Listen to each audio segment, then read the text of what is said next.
السلام علیکم ورحمۃ اللہ وبرکاتہ۔ حادثات تو پہلے بھی اس ملک میں بہت زیادہ ہوتے رہے ہیں،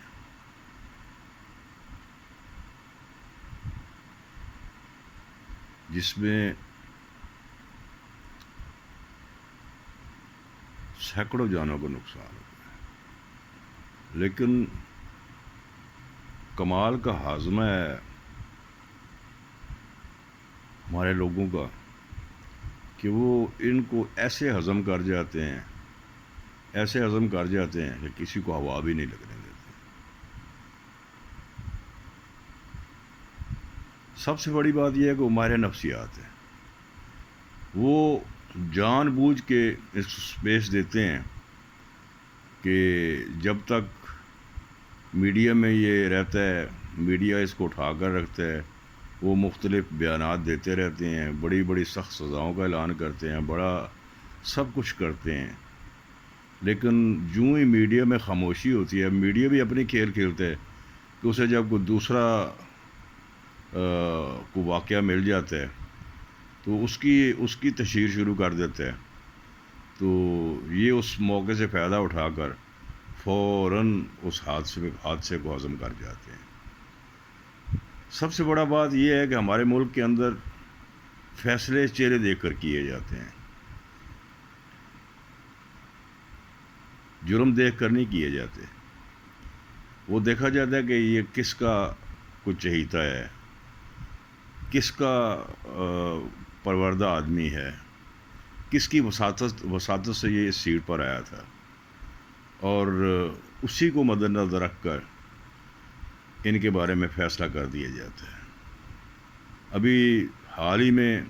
جو حادثہ ہوا ہے ٹرین کا، جس میں 30 جانوں کا ضیاع ہوا ہے،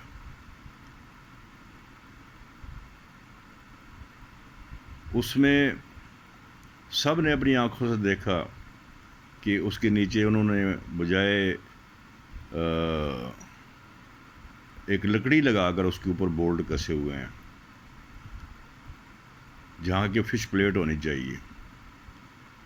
لیکن 4-5 دن بیانات پہ بیانات آتے رہے، ہم ان کو کیفر کردار تک پہنچائیں گے، ہم فلاں کو پکڑیں گے، ہم فلاں کو پکڑیں گے، لیکن جوں ہی اب میڈیا میں وہ چیز آنا بند ہو گئی تو اب وہ یہ حادثہ بھی ختم ہو جائے گا۔ اس میں بھی دیکھ لیجئے گا، کوئی سامنے نہیں آئے گا، اصل کردار جو ہیں وہ چھپ جائیں گے، اصل کردار جو ہیں وہ پسے پش چلے جائیں گے۔ کیوں؟ کہ وہ ضرور کسی نہ کسی کی کچھ چہیتے ہوں گے، کسی نے ان کو سیٹ کے اوپر تعینات کیا ہوگا، ان کے لیے کوئی سفارش پیدا ہو جائے گی، ان کے لیے کچھ ایسا ان کا پشت پناہی ہو جائے گی کہ یہ سارے حادثے چپ خاموش ہو جائیں گے۔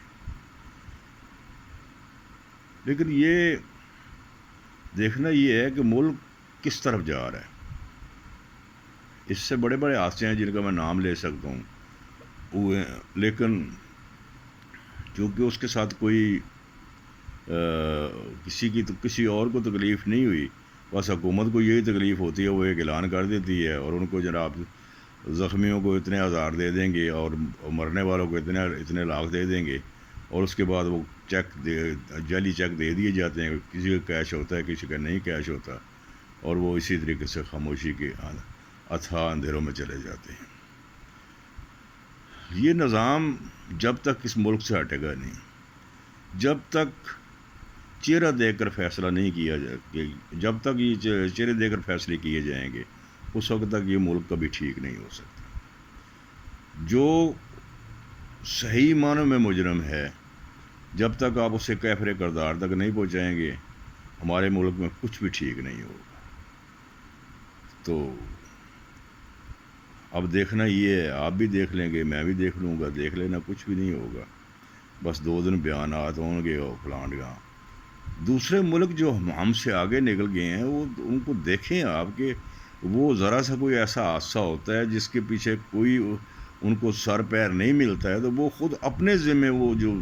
سینئر لوگ ہوتے ہیں وہ اپنے ذمے ڈال کے تو خود استعفے دے کر چلے جاتے ہیں۔ لیکن یہاں پر استعفیٰ دینے کی تو روایت ہی نہیں ہے، استعفیٰ دینے کا تو رواج ہی نہیں ہے۔ یہاں تو صرف عام معافی کا اعلان ہے، چاہے جرم آپ چھوٹا کر لیں یا بڑا کر لیں تو آپ کو عام معافی ہو جائے گی۔ تو یہ معافیاں جب تک ختم نہیں ہوں گی یہ ملک کبھی بھی ٹھیک نہیں ہوگا۔ ہمیں جو کہتے ہیں نا کہ آنی ہاتھوں سے نپٹیں گے، وہ آنی ہاتھ جب تک سامنے نہیں آئیں گے، سامنے آ کر سزا نہیں دی جائے گی، یہ ملک کبھی بھی ٹھیک نہیں ہوگا۔ تو دیکھنا یہ ہے، اب حکومت تو بدلی ہو گئی ہے، دیکھنا یہ ہے کہ اب نئی حکومت آ رہی ہے، شاید الیکشن ہو شاید نہ ہو، تو اس کے بعد کوئی ایسا نظام وضع کیا جائے کہ جس سے صحیح معنوں میں انصاف ہو، صحیح معنوں میں دوسروں کی تکلیف کا احساس کیا جائے۔ ابھی جن کے 30 بندے مرے ہیں وہ تو وہی جانتے ہیں کہ انہوں نے کیا نقصان ہوا ہے اس کا، صرف وہ، دوسرا کوئی بھی نہیں جانتا، میں نہیں جانتا، کیونکہ میرا کوئی نقصان نہیں ہوا، میرا کوئی ایسا عزیز نہیں گیا جس کے لیے میں روتا رہوں ساری عمر، لیکن کئی ایک ایسے ہوں گے جو بیچارے اس گھر کے کفیل ہوں گے، اس پورے خاندان کو چلانے والے ہوں گے، اور ایسے کئی واقعات سامنے آ رہے ہیں، اب بھی آ رہے ہیں، کہیں پولیس گردی ہے، کہیں انصاف گردی ہے،